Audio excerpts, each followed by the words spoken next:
Hey everyone, we are back here with our International Motor Press Association test day, and I actually did not know this and slipped under my radar, but Alfa Romeo has introduced a pure gas Tonale here in the United States for 2025, and it starts at just $35,000 or $36-ish thousand, so a significant reduction in price for the Tonale, and it's actually fully loaded here at only 44 grand. So this is now a much more compelling package, I think, than the hybrid, which is still available, the plug-in hybrid Tonale. Power pretty solid, 268 horsepower as well. Of course, that 9-speed ZF automatic gearbox. I think this is going to be a really much more popular seller for Alfa Romeo, because the other Tonales were just a little too pricey. This one is, like I mentioned, fully loaded.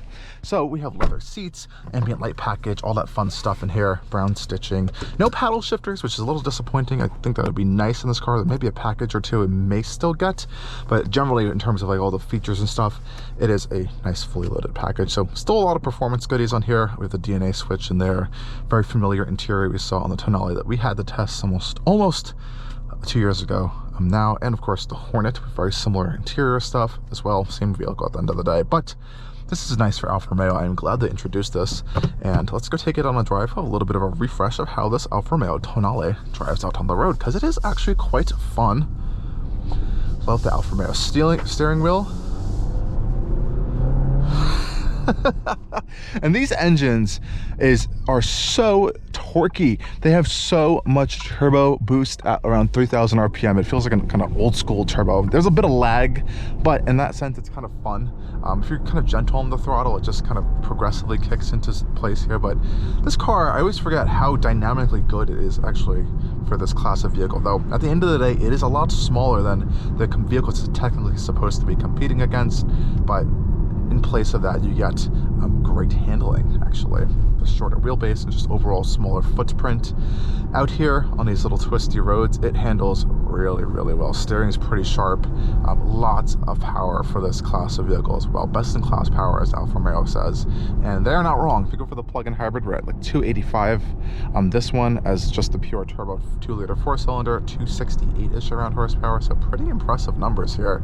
All-wheel drive as well. So you're getting great traction. Decent ground clearance actually, just as standard on these Tonales, so also pretty nice. We have a digital gauge cluster here we can kind of configure with these buttons as well.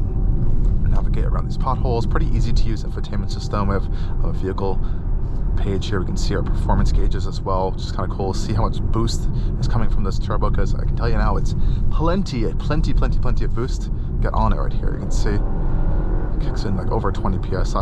A little crazy. But out on the twisties up here is where this car really comes into play. It impresses in terms of handling. Steering is pretty quick and responsive as well.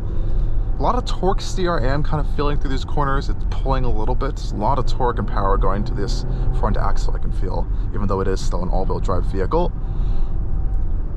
But it feels very planted, very solid of a platform. It doesn't feel anywhere like it's all over the road, and the suspension's pretty good at kind of doing a good job at keeping the body pretty stable and not letting too much bumps in there. But it's definitely more on the stiffer-ish side of the spectrum between stiff and softer suspensions, but definitely not a harsh suspension whatsoever. So that's a good note right there for you guys. Brakes are pretty strong.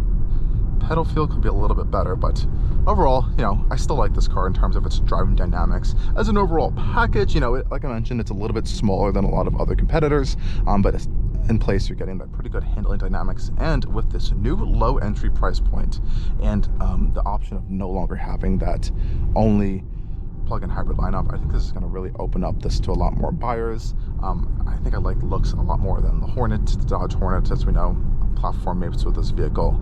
And overall, I think it's just a little bit of a nicer vehicle with the Alfa Romeo bits, as it normally should have been, because at the end of the day, this is an Alfa Romeo from the start.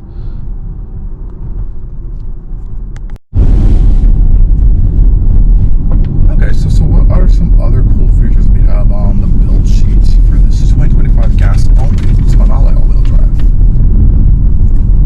So we saw we had the ventilated seats, which is pretty nice for pretty much almost fully loaded at 44 grand. What else? We do have a customer preferred package, which is 2 grand. You do get a lot of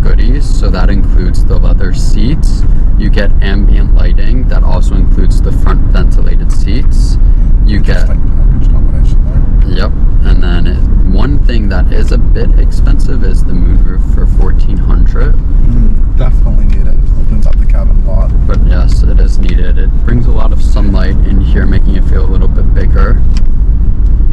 And the rims on this, I call it the rims or wheels? Rims. Oh, wheels. And the wheels on this model are a little pricey at $1,500, but they do look $1,500 for these wheels. Yes, but they do look very good. They are 19-inch diamond cut. Signature Alfa Romeo 5-spoke wheels. They do look very nice. I'll say that. I would definitely opt for a different color on this particular one. They have a nice 6 colors I mentioned. Yep. Nice greens and blues and reds, but this is a gray color. I think they call it Grigio. Maybe on there, but yep, Grigio. It's a $695. it's a $5. But at the end of the day, this is a much more compelling overall packaging vehicle as an entry-level Alfa Romeo here in the United States. Now that it actually starts way less than Stelvio, because that plug-in hybrid Tonale that was only offered before was just a little bit too much money, I'd have to say. But overall, really nice. We've driven the Stelvio, the Tonale and the Hornet plenty of times before.